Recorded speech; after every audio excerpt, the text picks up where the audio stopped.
See everybody. Like that look? NYC Ferry. That's very sporty.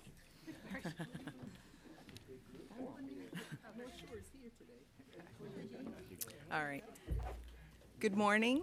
My name is Anna-Rita Pergolizzi-Wentworth, and right before I came in here, the mayor told me it was an incredibly long name. Say it again so everyone could get it. Anna-Rita Pergolizzi-Wentworth. Fantastic.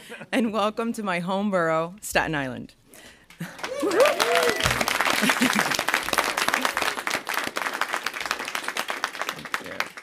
My husband, Jeff, my son, William, and I live on Bay Street, about 7 minutes by car from where we are today. I work in Manhattan as the principal of Battery Park Montessori, located in Battery Park City. My son attends the sister school, Pine Street, located in the financial district. Every morning, like thousands of our neighbors, we undertake the big trip to Manhattan. We either catch the train to the ferry, take the ferry in, and walk the 20 minutes to our respective schools, or, on colder occasions, we all bundle into the car and get through traffic on the Verrazano towards the HOV lane. Depending on how we make it to Manhattan, we then navigate our drop-offs through some more car or pedestrian traffic. Coming home takes even longer. My husband or I pick up our son, and then we make our way down to the ferry terminal. Even though I can literally see my house from Battery Park, it somehow takes us an hour to get there. So as you can imagine, when I heard that Mayor de Blasio was bringing a new ferry to Staten Island that would go directly from St. George to Battery Park City and the West Side, to say I was excited was a bit of an understatement. I jumped up and down, to be honest. The new ferry will cut my commute in half. That is a significant amount of time that I could spend with my family or at work. It also provides my family with more traveling options because, after all, we are an island. This ferry, however, isn't just about my family's commute. This is about recognizing Staten Island and its residents for who we are and what we choose. I grew up here, and I, like many a teenager, tried to escape it. I went to college out of state and even lived and worked abroad for many, many years. After our son was born, I convinced my husband, a Pennsylvania native, to move to the island to be close to family. Our reason for Staten Island was family, but for others, it could be the community we have, it could be location, it could be its growing diversity, it could be the value of property here, it could be the greenery, or it could just be that inexplainable magnet that pulls us back or in. Whatever the reasons are for being here, this ferry recognizes and embraces our choice and circumstance, while also expanding our opportunities and bringing us closer to all the boroughs. And it recognizes and embraces the fact that we are a New York City island that should have more connections in one of the world's most connected cities. On behalf of my fellow Staten Islanders, those born and raised, those that left and came back, those that have recently joined us, I would like to thank the mayor and his office for this incredible program. It's my pleasure and honor to introduce Mayor de Blasio.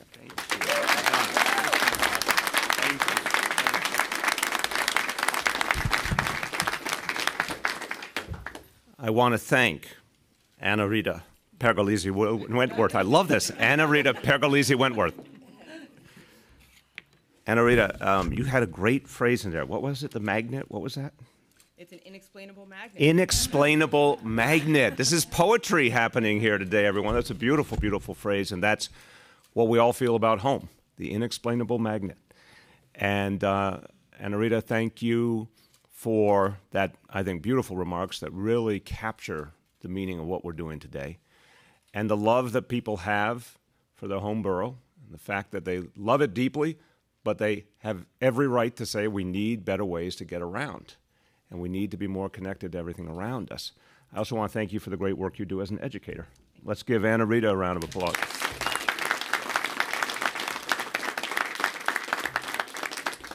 So, Staten Island, I'm here to say you have one great ferry. How about two? Let's add another.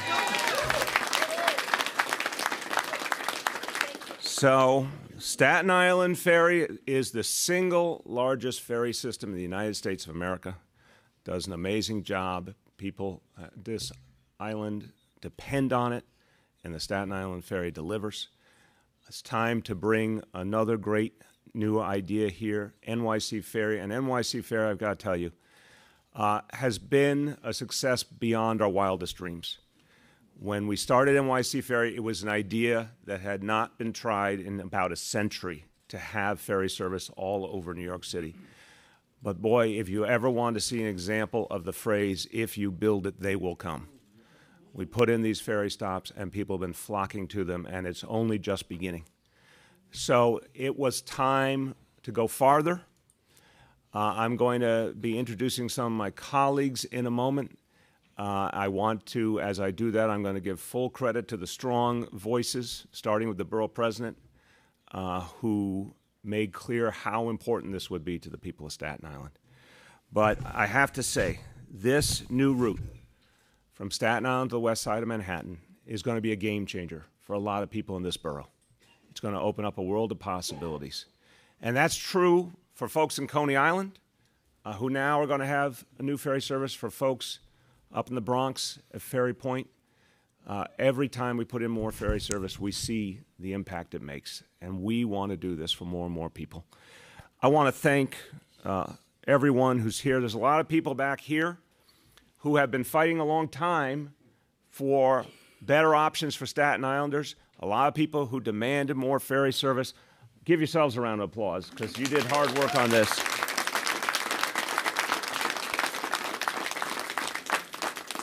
I want to thank the folks who work at Staten Island Ferry, who do, Staten Island Ferry, at NYC Ferry, the folks who work at NYC Ferry do an amazing job. You got to see, these folks run a tight ship. So let's thank them all for the great work they do.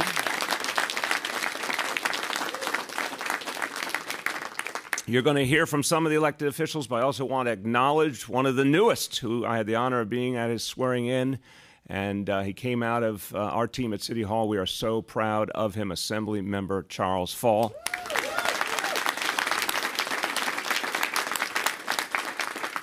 And everything we do, we work, of course, with our Department of Transportation to give people more and better options. I want to thank the Borough Commissioner, Tom Cocola, for his great work.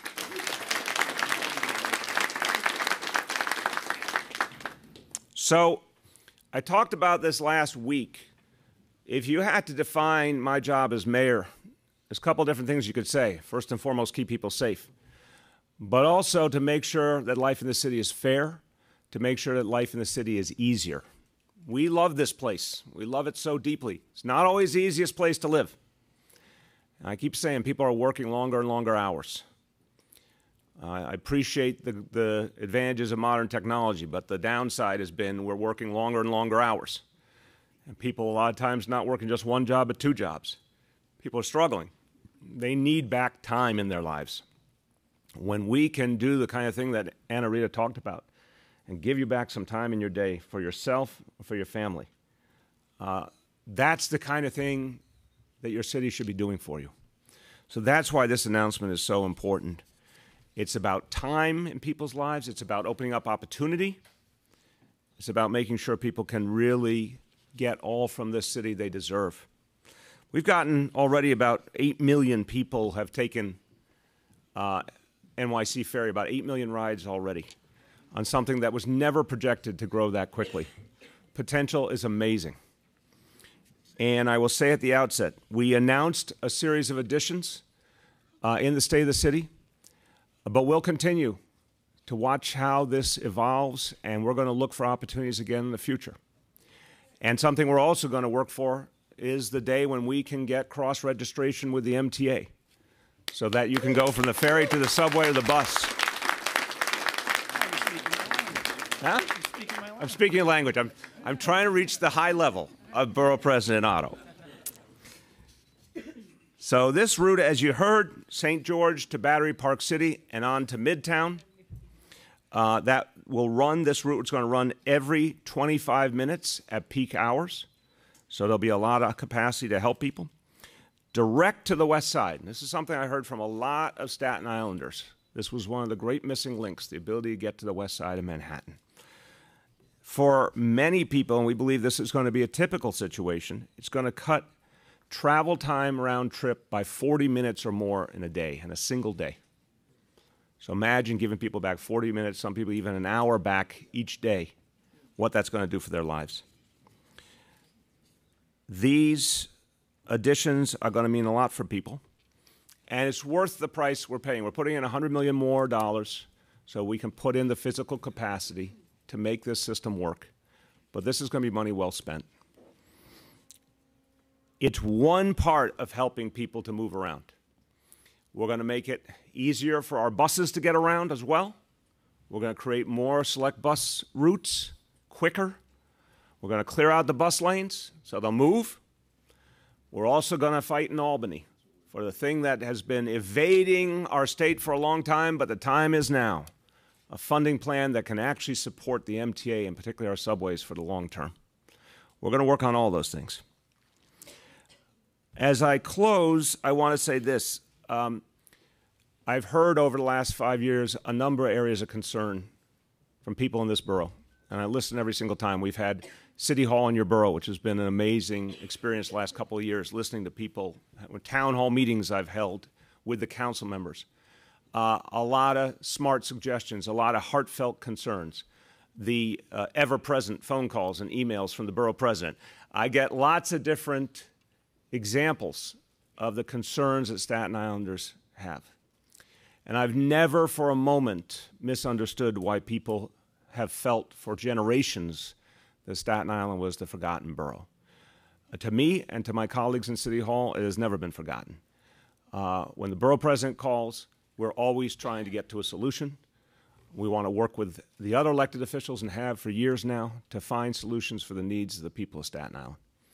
This is an example, this new ferry service, but the things we've done with the Staten Island Ferry that already exists, restoring 24-hour service, something I heard from so many people was a key need.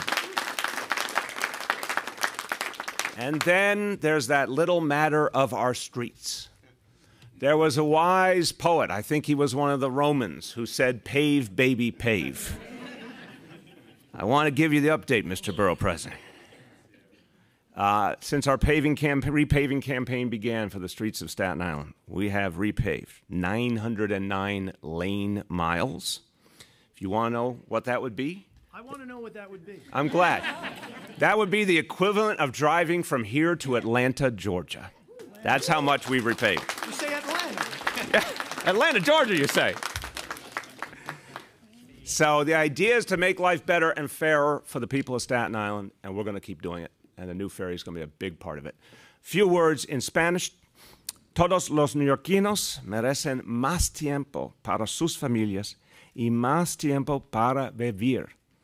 Hoy anunciamos una nueva ruta de NYC Ferry en Staten Island, con ferries más rápidos y nuevas paradas en el oeste de Manhattan.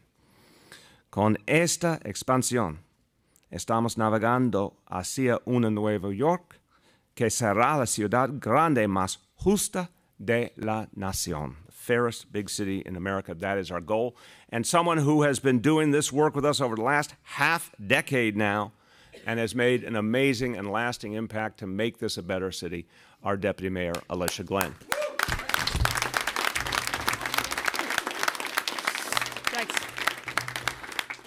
Thank you, Mr. Mayor. Half a decade. That sounds like a long time, but great time well spent. Great time well spent. So thank you, Mayor, and thank you very much, Anna Rita. Just a little note, I am a graduate of Montessori, so I feel that this is a great thing for people to do, and they can grow up and hopefully do wonderful things for their city. So thank you for everything you have done. I just want to put a few more details on some of the things that the mayor said, first on the St. George route itself, and then second, what the system really means to New Yorkers. First, on Staten Island, I mean, what will another route do for this island? On a human level, I think we heard how it will bring what we project to be 2 million people over the next 5 years closer to their work, their families, and be able to have a quality of life that all New Yorkers deserve. And I think at a big picture level, what the St. George Ferry Line will do will create another really important, vital connection between Staten Island and the rest of the city. And that creates more economic opportunities for businesses here in the borough.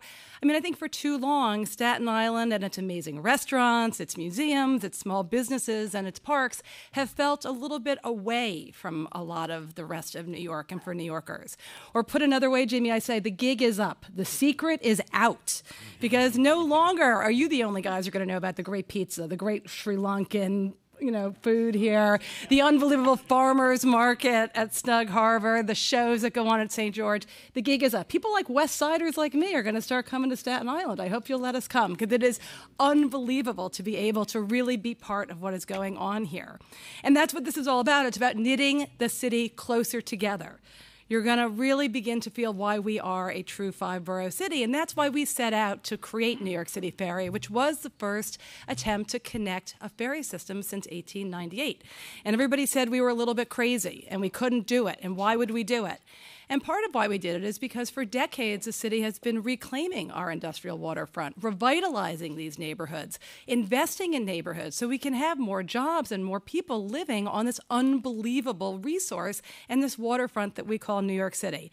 And I remember talking to the mayor early on, and he said, can we actually create an entirely new mass transit system in a few years? And the answer is yes, we did it. So 5 years later from that initial conversation, we are serving millions of New Yorkers every year. 5 routes are up and running, 2 more routes are coming, and more of the expansions that the mayor mentioned. And I think it's because New Yorkers have embraced the ferry, because the city's waterfront does belong to all of us. And the people in Staten Island deserve the same exact opportunities that people who live in a shiny new tower in Long Island City or in Williamsburg do. And that's what we're here to do, right? Bring cities and communities together in a way that they haven't been able to come together. And you deserve it at the same price as it takes everybody else to get on the subway. So you deserve it. So I think in the end, this is a real testament to the fact that New York City works because it is diversity personified. We have a diverse population, we have diverse cultures, we have diverse industries, and mostly we have diverse neighborhoods. And now we have a diversity in the way in which we approach transit, right? Transit is not just what gets New Yorkers to work, it's what makes New York City work. So this is unbelievable. I'm so proud to be here today. And of course, Jimmy, you know I love hanging out in Staten Island, so thank you for hosting us. Quinoa. Quinoa, that will be for you. Thank you very much. Like an inside joke. Yeah, quinoa. Quinoa. All right. I'm going to turn to the borough president, but I want to say something up front because this is something he and I care about a lot. I see you brought your audiovisual aids. I'm shocked. Wow, that's never happened before. This is wholly unauthorized. How could this possibly have happened? Well, your security was very good. That's right. While we are talking about something good here, and this is, boy, I used to talk about the tale of two cities. Let me give you another one right now. Here we are in our city talking about doing something to help people. Our government's open. Our government's working. We're providing more service to our people. Meanwhile, 250 miles to the south, there's chaos. And I talked yesterday about the horrible impact that's starting to have on New York City. Jimmy and I talked about another part of this story that people need to recognize. It has to do with some of the bravest people who serve us and who we depend on, particularly in this great coastal city. I'll hearken back in May. Jimmy and I were among those honored to participate in an event where NYC was declared formally as a Coast Guard city. And there's a lot of us who have just a special feeling for the Coast Guard because they have saved so many lives. They play such an important role in this city and this nation. And right now, the men and women of the Coast Guard are hurting because of this shutdown. They are feeling the brunt of this too. And that is true all over the city, all over this country. It is true particularly at Fort Wadsworth. And I know a number of leaders here in Staten Island have been trying to reach out and support the members of the Coast Guard, including Congressman Rose and Councilmember Borelli, and I want to thank them for that.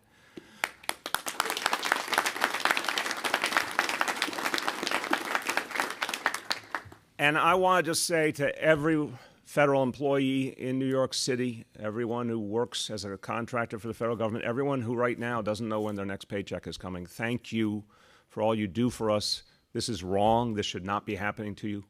We're going to try and support you in every way. But when it comes to our Coast Guard, I mean, what an example of what's gone wrong, that the people who protect us are now bearing the brunt of this crisis. It has to end. With that, I want to turn to someone I think everyone knows that I think Jimmy Otto is someone not only loves his borough and fights for his borough, but is often way ahead of the curve in terms of thinking about what can and should be done for the people of Staten Island. He's won the respect of everyone in my administration, and certainly won my respect a long time ago when we were in the city council together. And he has thought for a long time about the future of Staten Island, what the waterfront could mean for the people of this borough. But boy, has he advocated for ferry service. I have no words. I have no words for how often, how persistently, how loudly, how creatively, how audiovisually he has advocated for ferry service. Well, Mr. Borough President, there is no one who deserves more credit for you. I think you are the number one reason why this announcement is happening today. Congratulations, Borough President. Thank you, sir. Thank you. Take away from the logo of the seal of the mayor. Let me just say, Deputy Mayor Glenn, 5 years, there's no truth to the rumor that I bet the under. It's a little inside joke between First the quinoa joke, now this. the deputy mayor and I happen to be very close, and I am probably her biggest fan, and we have lots of inside jokes, including quinoa jokes. Mr. Mayor, welcome back to Borough Hall. To everybody in the room, welcome to Borough Hall. Let me apologize at the outset. We have lots of meetings in this room, lots of meetings with various city agencies. Sometimes the volume is elevated, so if you hear echoes during this press conference, I apologize. Perhaps if anyone's going live, you might want to put on a 7-second delay. You never know what the walls are going to say. I'm very happy that we're all here today, and I think my job today is to put this announcement in its proper context and perhaps sanitize the record a bit, given some of the reaction that I have heard to the announcement starting from Monday. For a very long time, Staten Island was on the outside, longingly looking to be a part of New York City's fast ferry system. This did not sit well with me. I've spoken about it publicly. I've spoken about it privately with the mayor. It usually happens right after the mayor instructs the waiter to take away that northern Italian wine and bring the Sicilian wine in. And I've talked about it on social media, which is what the boards are. Those are 6 JPEGs of all the tweets going back from 2014. They called it 5-borough ferry at one point. Candidly, I mocked it, and I called it 4/5 borough, or 4/5 ferry. Coincidentally enough, they changed the name to New York City Ferry sometime after that. But the reality on the ground, and that is a phrase I will use multiple times in the next few minutes, the reality on the ground is Staten Island has some of the worst commutes in the nation, and we are desperate for options. So to have another option for many Staten Islanders to take is a really good thing. For some, and for some only, it's quintessential Staten Island for some that no good deed goes unpunished. It's quintessential Staten Island for some to have a great deal of certainty more than the subject matter experts. And I understand on some level the reaction initially that all you elected officials are so dopey. You're putting a fast ferry next to the Staten Island ferry.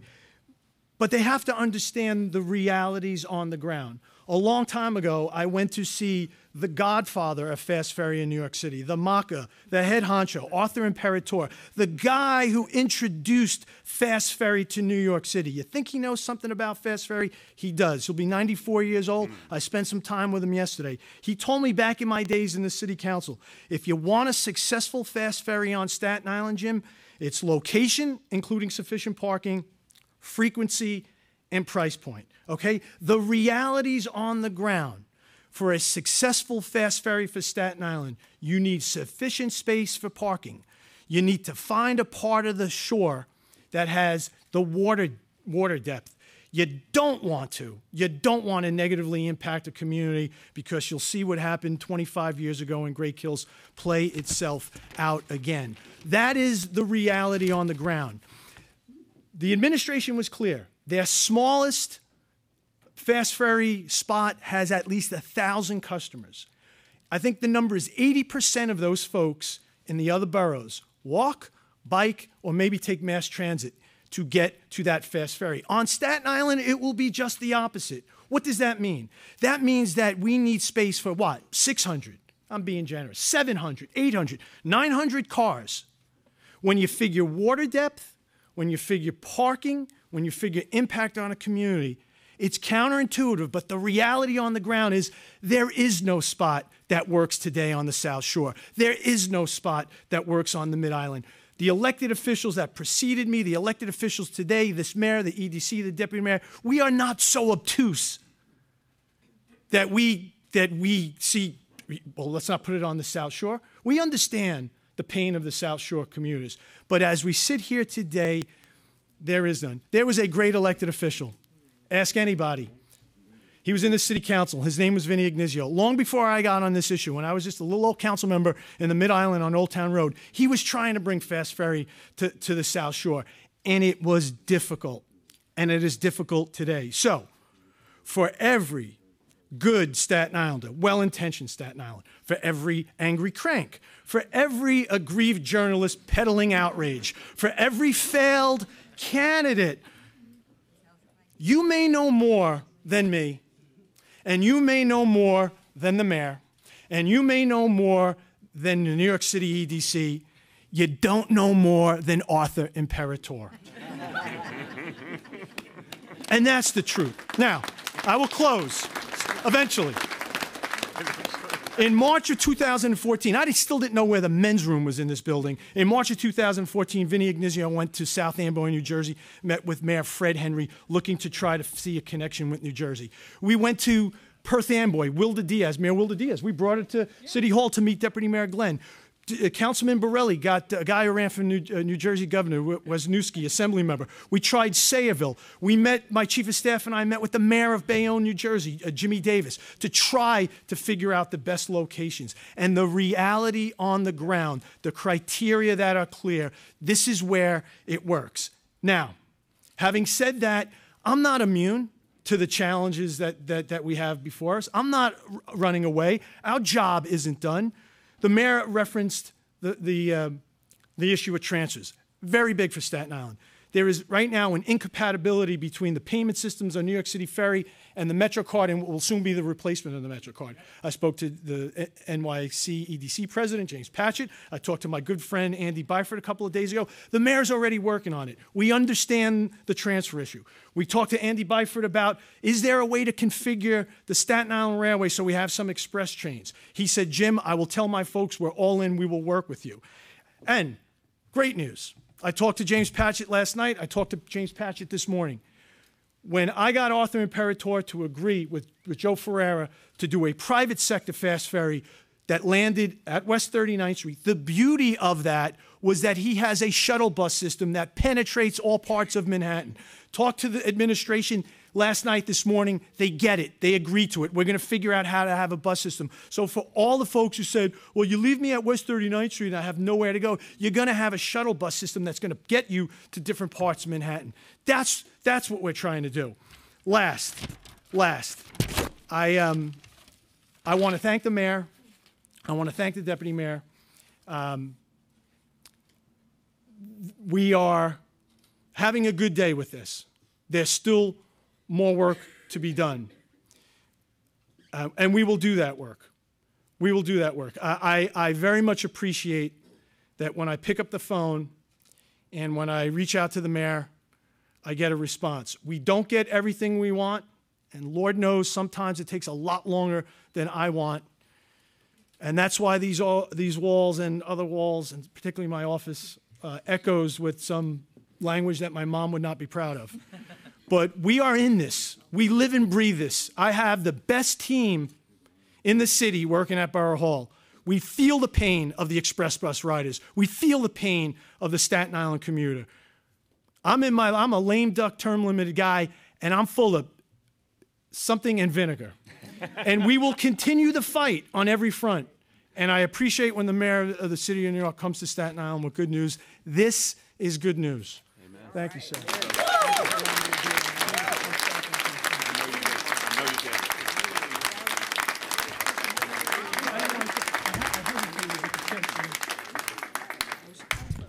My message is, Jimmy Otto, come out of your shell.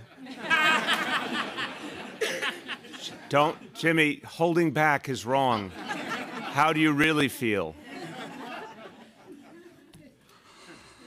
Just glad that there was a time limit on this press conference. He could have gone a lot longer. Okay, our next speaker.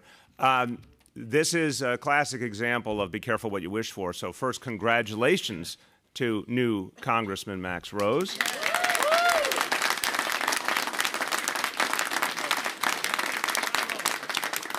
I'm not sure they told you it means you have to work in Washington, D.C. with a shutdown federal government, but that's not what you or anyone else wish for. So I'm sorry that that's the life you're living, but I know you're fighting with a lot of other good people to get it back open.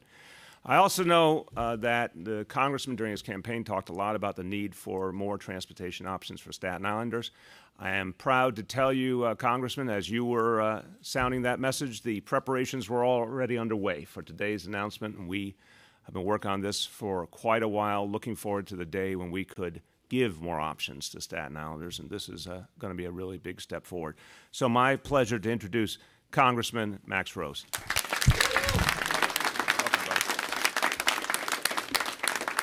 Mr. Mayor, I want to start off by just genuinely thanking you for this incredible contribution to Staten Island's infrastructure. I want to give you another round of applause for that. See, I can be a nice guy. Everyone doubted that. BP Otto, this is a testament to your relentless advocacy. You know, there's two rules in politics. One, blessed be the brief, and two, if you follow the borough president in his speech, you're absolutely screwed. So you already said it all, but thank you again for everything. And of course to Debbie Rose, who so long as she is in office, we know the North Shore will have an advocate. The North Shore will not be forgotten. So thank you, Debbie. You know, today, I think we unite in celebration that this is not just a great accomplishment, but this is the opening salvo to Staten Islanders having hope and optimism that maybe we're not going to be ignored. Maybe we're not going to get ripped off. And in line with that, I would like to use this opportunity to say not only thank you, but to shamelessly plug what else we can do. To shamelessly plug the fact that BP Otto has said we need that express train, that super train, coming from the South Shore right to this ferry, because our brothers and sisters on the South Shore deserve some help too.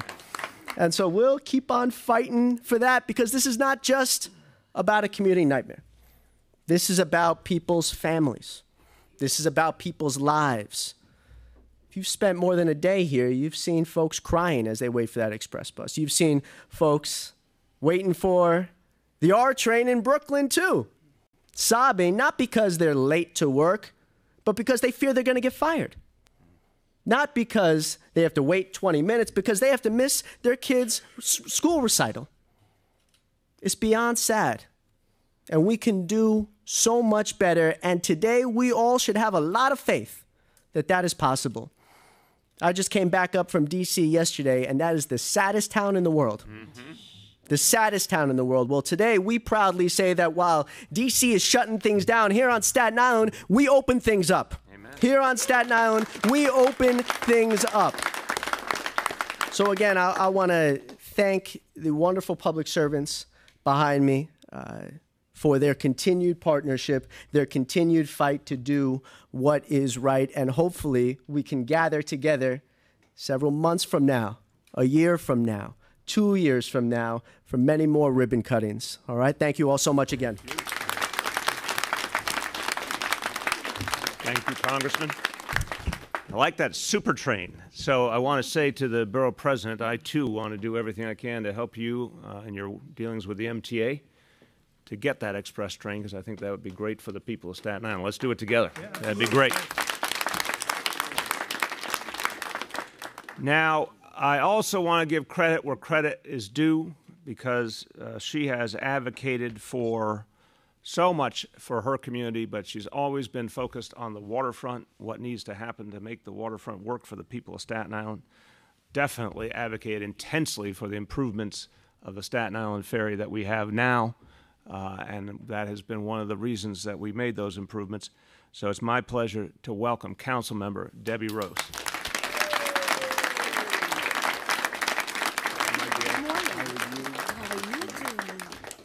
Good. Good morning. Good morning. It is indeed a good morning. Amen. You know, and when the preacher says that at church, everybody starts to listen up, what's coming. But it is truly a good morning. And I just want to thank Mayor de Blasio for all of his efforts that he went through, the things he had to go through to make this possible. And Deputy Mayor Glenn, and Tom Cocola, we love you, and Borough President for your tenacity. I think that's not even a strong enough word.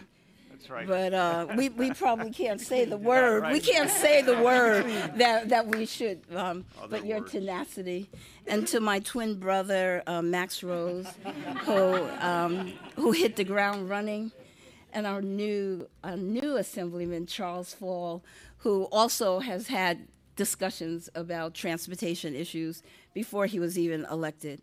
And to all of Staten Island, I was saying to them earlier that the Bronx has a cheer. We need a Staten Island cheer, so let's just yell. Hey, we're happy. So it's really great to be here to celebrate the big news today. The ferry has arrived. There you go. Thank you, Mayor de Blasio. We are a city of islands, and for more than a generation, our waterways have been underutilized, while our roads became more and more congested. And that's another issue we'll be talking about soon, I'm sure. When Mayor de Blasio first proposed the citywide ferry system, we all saw it as a wise investment. Being an island, we understand how important ferries are. And one that was long overdue. When it was implemented, it not only shortened the commutes of thousands of New Yorkers every day, but it also made our commutes more pleasant. But there was something missing. And I never hesitated to remind the mayor and his commissioners that the citywide fast ferry system needed to include all 5 boroughs. There was a little fuzzy math going on there for a while, and we corrected that because we have a new chancellor, and we're all... New math. New math. And so those of you who work, live, and spend time on the North Shore know that we are in the midst of a renaissance here. We're opening new schools and parks and outlets, and we are creating thousands of new jobs, both on large waterfront projects and in our small business corridors. But our transportation network needs a boost. And today, with the announcement of the Fast Ferry, we take a significant step forward toward better linking the North Shore and all of Staten Island with the rest of the city. Those of you who commute to Manhattan's West Side will soon have a new option, one that will take more people out of their cars. And those of us who are still taking the Staten Island Expressway really will appreciate that. We'll take more people out of their cars and buses that congest our highways and add pollutants to the air. This is also a move to support green industry and our climate. We still have work ahead of us, and I'm going to be on the phone with ED President Patchett pushing for that shuttle to ensure that riders of the new ferry will be able to reach their destination quickly and efficiently. And I know that this route is going to be so successful that Mayor de Blasio will be back here soon to announce new routes. Power of positive thinking. Connecting the North Shore and Staten Island to other parts of the city. So again, today, I say it's a celebration. Thank you, Mayor de Blasio, and the ferry has arrived. Amen. Thank you, my dear.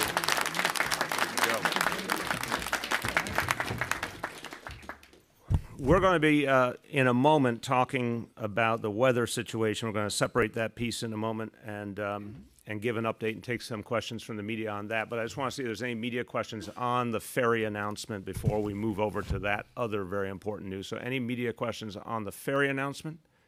Okay, go ahead. Yeah. Borough President sort of outlined this, but given the pushback that so many have had from the South Shore, is exploring a location there something that's ongoing? Yes. What happened here was 35 locations were looked at all over the city, all 5 boroughs. We made decisions based on a variety of factors, starting with projected ridership, obviously the costs involved, what it would take to set up the service, et cetera. This is something that continues to grow. We're going to reevaluate again in the future. Now, the borough president laid out that there are some very specific challenges that so far we have not found a way to overcome. So we're going to continue to see if there is a way. But yeah, for Staten Island, for the whole city, there will be another review in the future. And I think the most important piece of the equation is if we can get that cross-registration with the MTA, which isn't a foregone conclusion, but something we're going to work hard for, and I'm confident we have a good shot at getting. It will show us the full potential of ferry service in a way that we can't see fully now. And then that will tell us a lot about what the real cost issues are and what the bang for the buck is. So the question remains open, but job one now is to get these new lines in place and see how everything grows. Yes? It was 7 locations that you guys initially looked at on Staten Island to, in terms of where you ferry.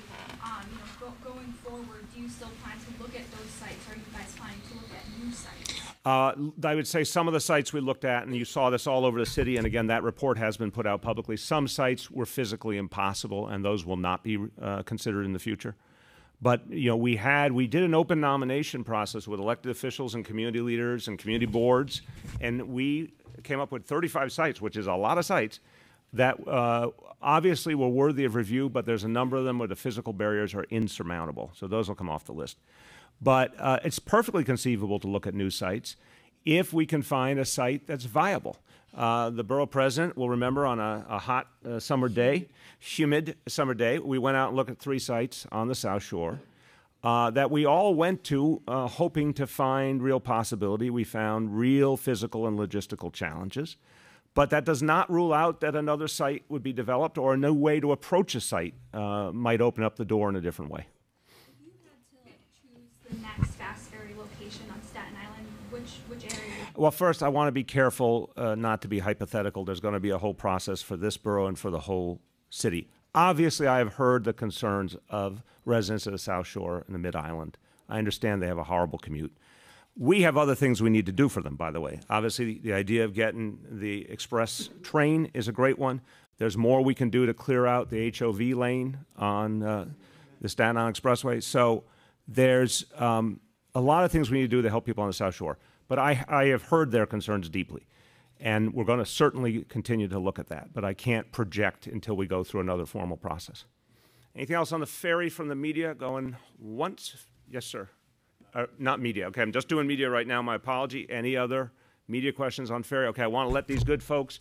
We're going to go on to give you a weather update, so anyone wants to stick around can, but I don't want to keep people. Thank you, everyone, very, very much. Well done.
All right, here we go, everybody.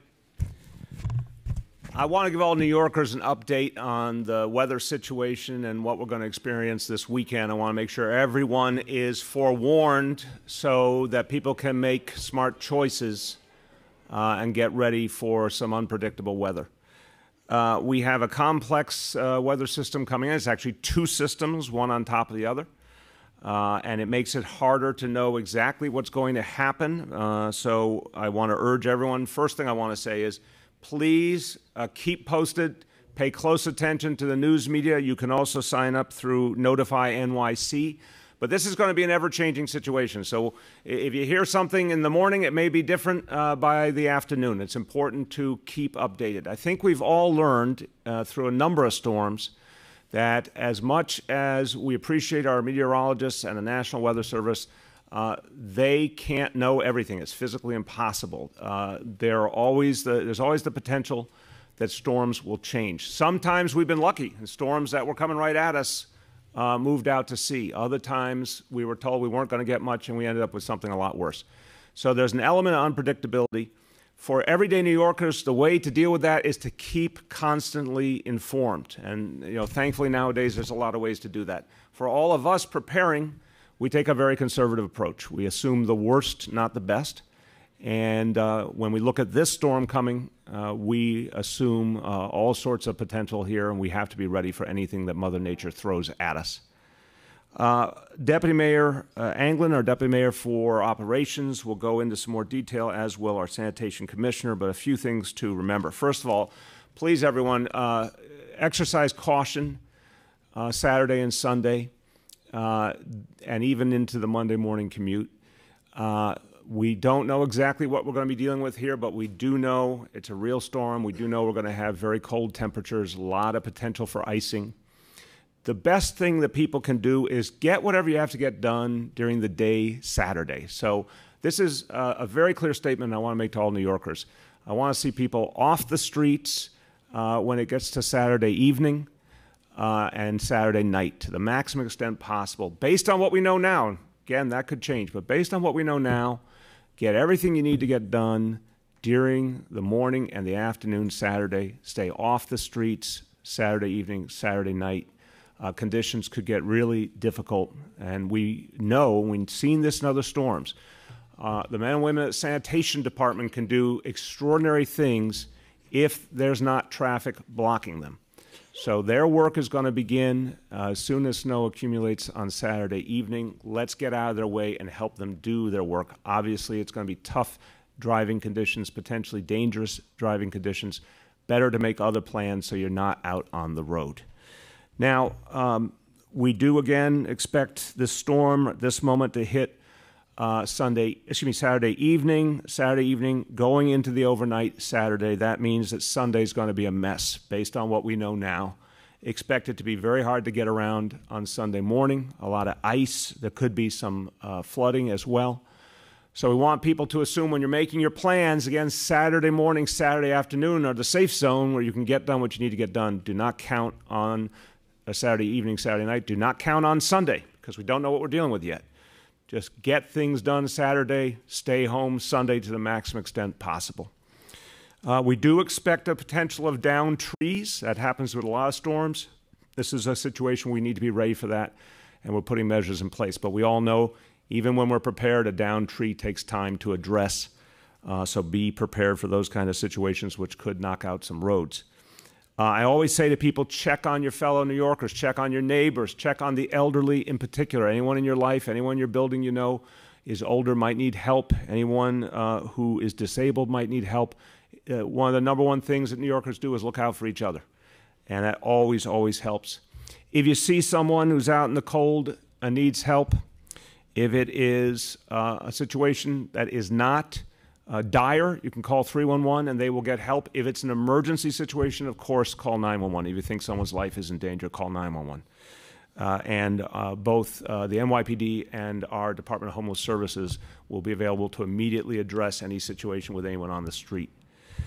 Anyone who does not have heat or hot water, if you don't have heat or hot water today, call right now to 311 so we can try and get you help now and Saturday before all this hits.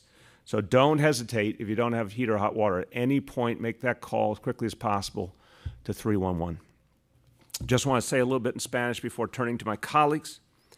Dos tormentas se dirigen hacia nuestra ciudad este fin de semana. Por favor, tengan cuidado al salir y no salgan a menos que sea necesario. El pronóstico del clima puede cambiar en las próximas horas y mañana. Así que hagan todo lo posible para mantenerse informados. With that, I'm going to turn to Deputy Mayor Anglin. She has been in regular touch with National Weather Service and all of our agencies as we prepare. Deputy Mayor. Thank you, Mayor. So let me give you a little update on the storm. We just got off the phone with the National Weather Service about half an hour ago.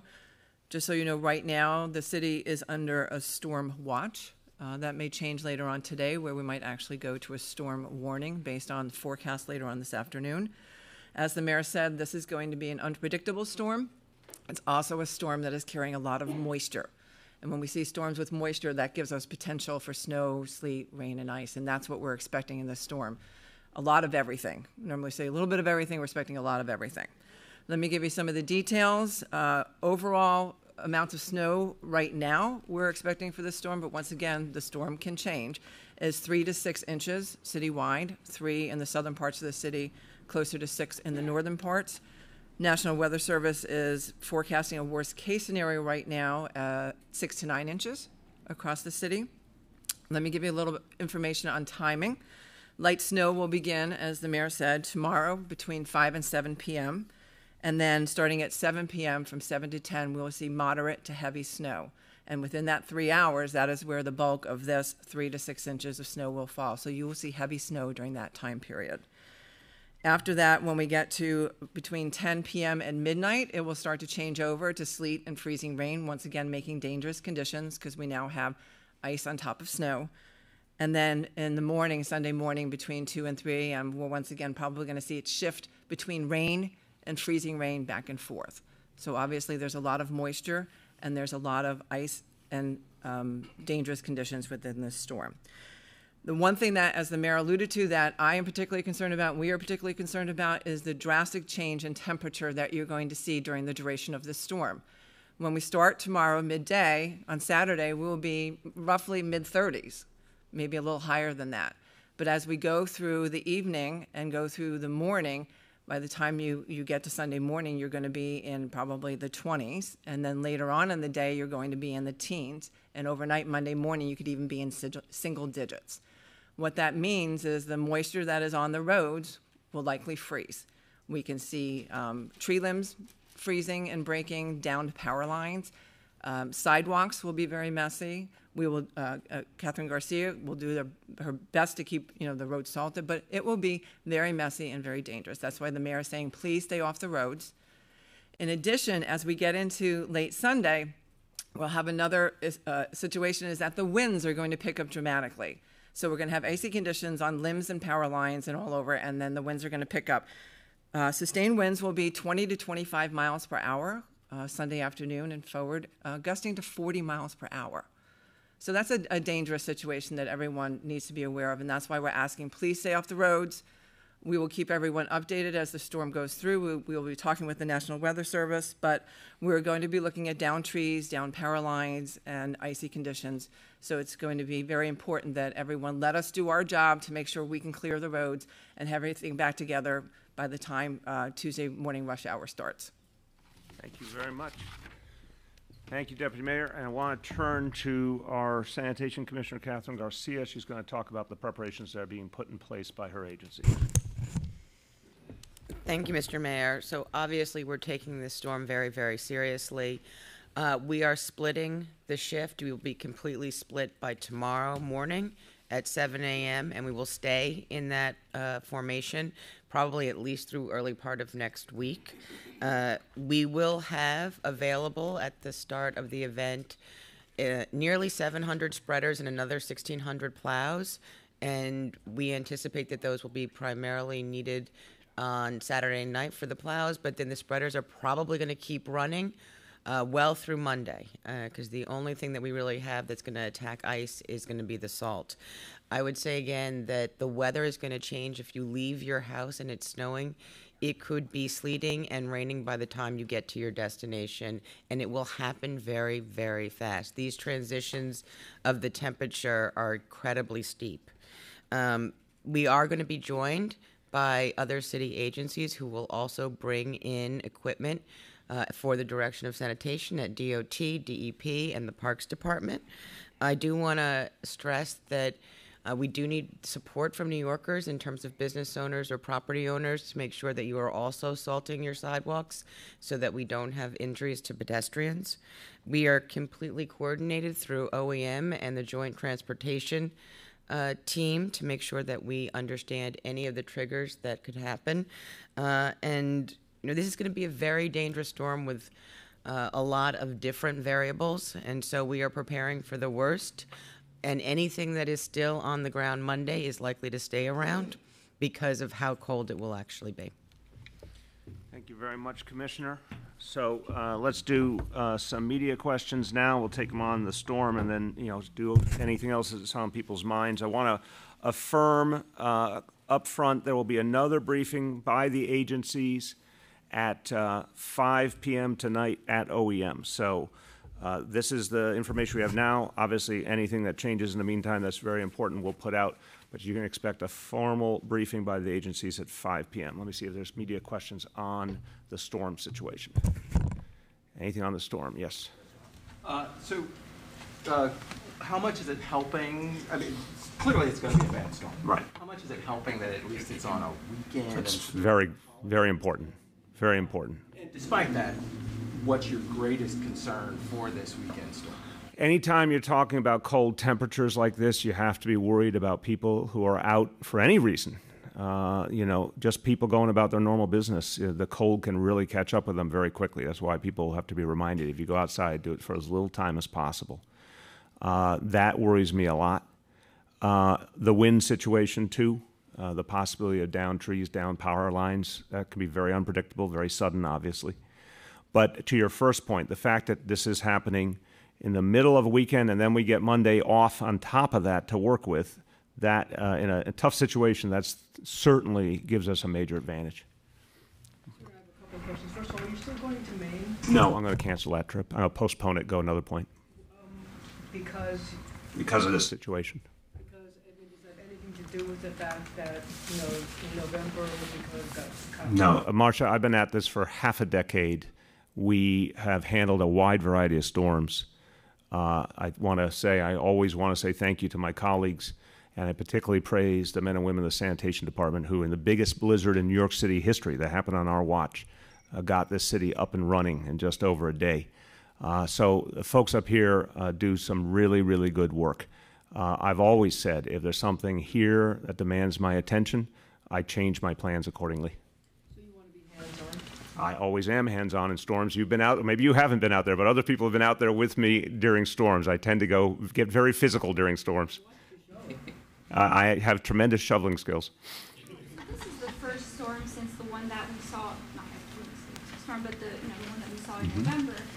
What guarantees can you give New Yorkers that we're not, they're not going to see kind of the mismanagement that took place?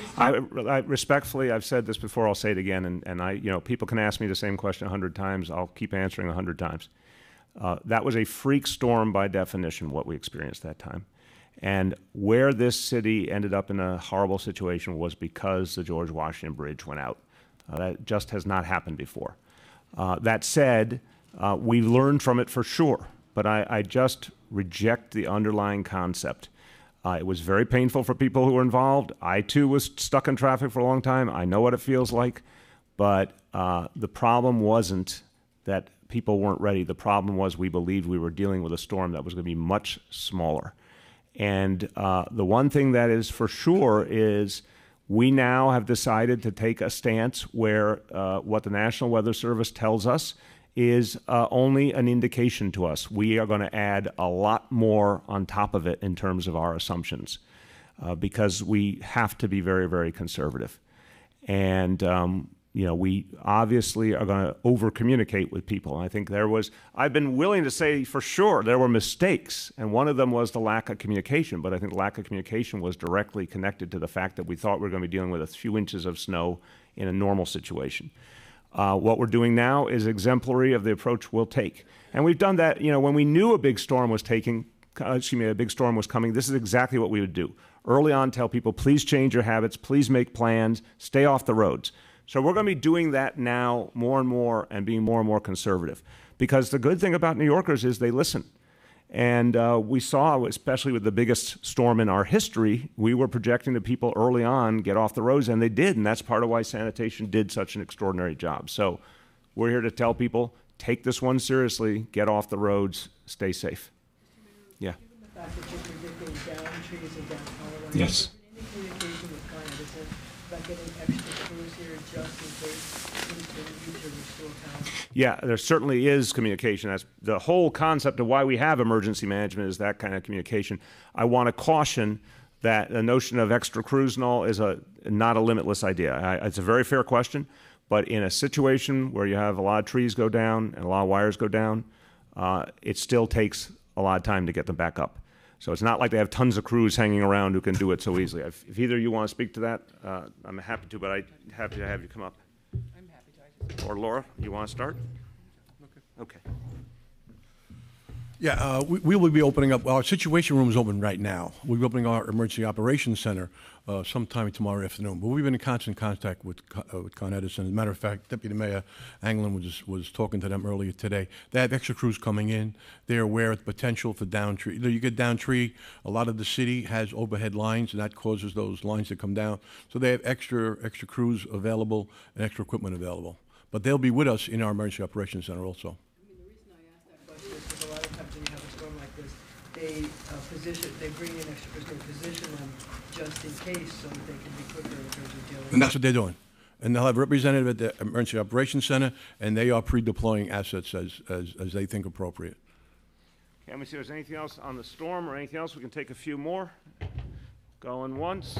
Yeah, go ahead. Are we off? Well, yeah, sure. How much, if any, give is there in your school diversity plan, Mayor? Even some supporters of your intent to desegregate are saying that the plan should be open at least to revision. Is it? And if so, how much? So there's a couple different parts of it. When it comes to what's happening in individual districts, that's being done with the Community Education Council in that district. They're literally the originators of the plan. That's a body elected by parents, and we work with them.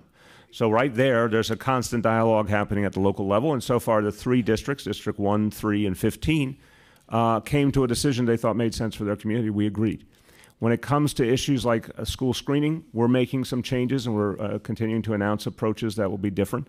That's being done at the DOE. We're going to certainly have a dialogue with parents and with the education policy panel on that. When it comes to the specialized schools, that has to be decided in Albany. I've presented an idea. A lot of people support it, of getting rid of that single test for the specialized schools and approaching what I think the admissions in a more fair manner that will give a whole broader opportunity for many young people. But that has to be decided in Albany. There's going to be hearings. There's going to be a legislative process. I don't get to make that final decision. I wish I did, but I don't. So I think there will be a lot of interaction before these things are finalized. Sure. Are you positioning the storm equipment, the spreaders and differently than you did in November? So we will be pre-positioning our equipment going out tomorrow night. We have not changed their locations per se, but we will be pre-positioning all of that equipment. We have done a lot in terms of things that we learned from November and about coordination to make sure, particularly on highways, that we're in close contact with NYPD. So will you have more equipment closer to like the West Side Highway and the FDR just because of what happened in November? So we will have the same amount of equipment. There was a lot of equipment on the FDR and the West Side Highway. It was in traffic with everyone else that day. So I'm going to just jump in, try one more time. Guys, I understand the need to tell a straightforward, simple story, but you got to look at the difference here. The night before, we were being told 1 inch of snow. Now, We are not Washington, D.C., where 1 inch of snow paralyzes us. We're a city that has handled perfectly large storms very well. We were told 1 inch of snow. Think of where we are right now. We're talking about something that's going to hit more than 24 hours from now. We are right now hearing 3 to 6 is the normal and 6 to 9 is the worst case. That's the formal report from the National Weather Service. More than 24 hours out. That's all we need to know to throw everything we got into the situation. But when it is 11 p.m. the night before and you're being told 1 inch of snow, come on, guys. We're not going to send in the 6th Fleet in that situation. When we finally had more information, it was too late to make the really big adjustments. Those are the facts. That said, we learn things. Communicate more and more intensely. So we're doing that now. You know, this could switch for all we know, up or down, but rather safe than sorry. We're telling people get off the roads Saturday night, get ready to be off the roads Sunday. We're sending out a lot of equipment, but I need people to understand this is an entirely different situation than what we experienced in November. I feel we cross the T's and dot the I's every time based on the information we have. And we're not mind readers. We take the information we have, we do the best we can with it. You see if there's anything else? Please. So I recently spoke to Borough President Otto, who said he's trying to bring the state and federal government back to the table to consider doing a call to Staten Island's deer population. He said the last time he tried to get this off the ground, it didn't go anywhere because the city was opposed to it. Since the vasectomy program is ending, at the end of this month, would you consider, a call moving forward? So the bottom line is as much as it is taking time, and we always knew it would take time, the vasectomy program is working. We see a real reduction in the deer population. By definition, you're going to see a lot more going forward. That's the whole idea of the vasectomy approach, that you invest up front and you see more and more gain over time, fewer and fewer deer. I don't rule out anything when it comes to new approaches if we don't see the progress we need. The initial progress is promising. But I will remind you, it was not just a question of the city. There was also a lot of resistance at the state level. I think it is a complex issue. There are real complex environmental issues and other issues here. Bottom line, I think the current approach will work, but we'll never take off the table other options if it doesn't work. Yep. My earlier question, some members of the Manhattan Community Education Council, too, had said that the diversity plan hadn't been developed with adequate input from affected. Which one? Wait, let's make sure we're not talking past each other. If you mean something for their district, it can only happen with them. If you mean the specialized school plan, I'm sure they could feel that because it was something we worked on and announced, knowing it would still have to go through a whole legislative process. I think that's the problem here. We got a couple different trains running. The specialized school plan, I guarantee you, first of all, I think it's been a tremendously good debate in this city. I've really been heartened. Sometimes I wish some of the issues that really affected everyday New Yorkers were talked about more. The debate over the specialized school plan has been outstanding, both sides raising really important issues. But we know it's going to be a major, major topic in Albany and get a lot of attention, a lot of back and forth. So there'll be ample opportunity for parents to weigh in, including with their senators and assembly members. If you mean that, that's the answer. If you mean something for their own district, it can't happen without them. That's the way we've structured it. They have to, the Community Education Council has to buy in, or we don't move forward a local plan. Okay? Thanks, everyone.